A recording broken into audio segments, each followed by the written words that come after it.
무속 논란 이런 것들 이제 민주당에서 굉장히 열심히 드라이브를 중요하지. 걸고 있잖아요.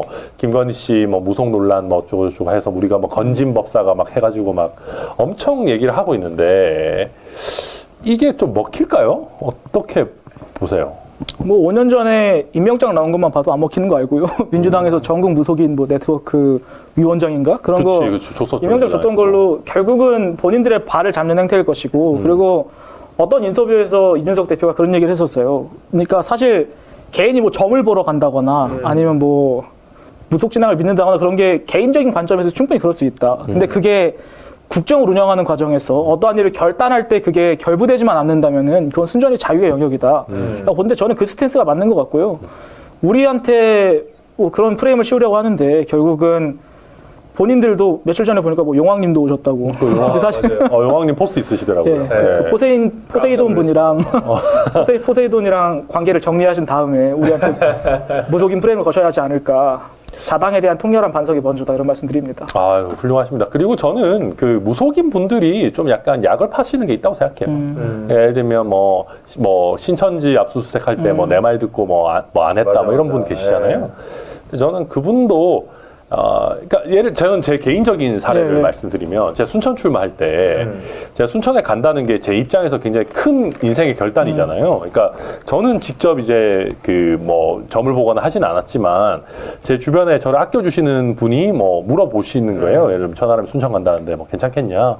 되게 그거 약간 돈 아까운 질문이죠. 왜냐하면 일단 그걸 굳이 무속인한테 물어보지 않더라도 당선되기 어렵다는 거는 뭐 누구나 충분히 알 수 있는 부분인데 그렇고 이제 뭐 그런 약간 선문답 그러니까 뭐 이렇게 하셨는데 뭐 당선은 안 되겠지만 뭐 나중에 미래를 위해서는 뭐 좋을 수 있다 어쩌고 뭐 그런 얘기 뭐 누구나 들어도 충분히 알 수 있는 우리나라 정치를 조금이라도 보시는 분이면 할 수 있는 얘기를 해주신 것 같은데 근데 그분이 아마 제가 만약에 잘 되면 여기저기 이런 얘기 하고 다니실 거예요. 내가 그때 천하람이 순천 가도 된다고 했다고. 내가 천하람의 순천행을 이끌어냈다. 그런 식으로 약 팔고 다니실 수도 있어요. 그러니까 아니, 우리가 모든 무속인을 폄하하자는 건 아니지만 그 무속인의 조언을 듣고 그 조언을 실제로 얼마만큼 비중을 둬서 정말 액션으로 나아가는지 여부는 알 수 없는 부분들이 있거든요. 그렇죠. 예. 그래서 그분들이 좀 과장되게 얘기하는 부분일 수 있다. 저는 그렇게 봐요, 사실은. 맞아요.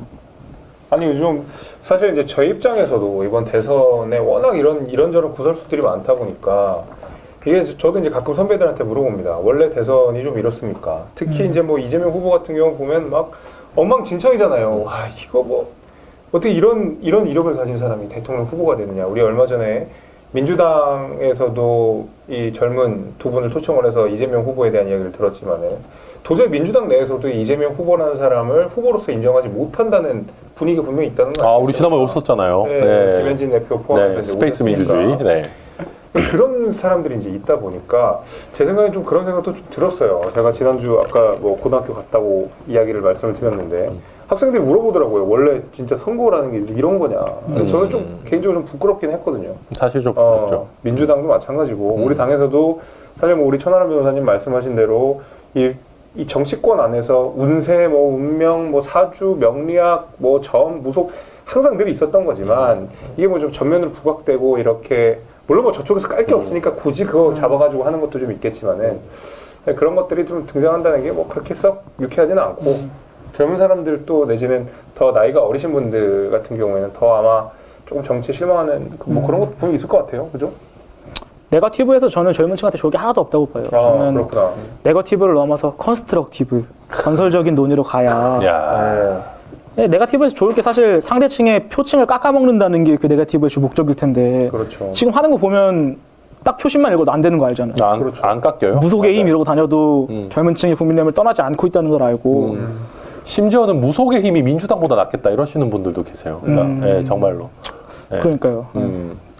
그리고 저는 이게 되게 조심스럽게 돼야 되는 게 저도 혹시나 그 기분 나쁘셨으면 그럴 수 있는데 실제 우리나라 국민들께서 무속을 그렇게 싫어하지 않는 분들이 많아요.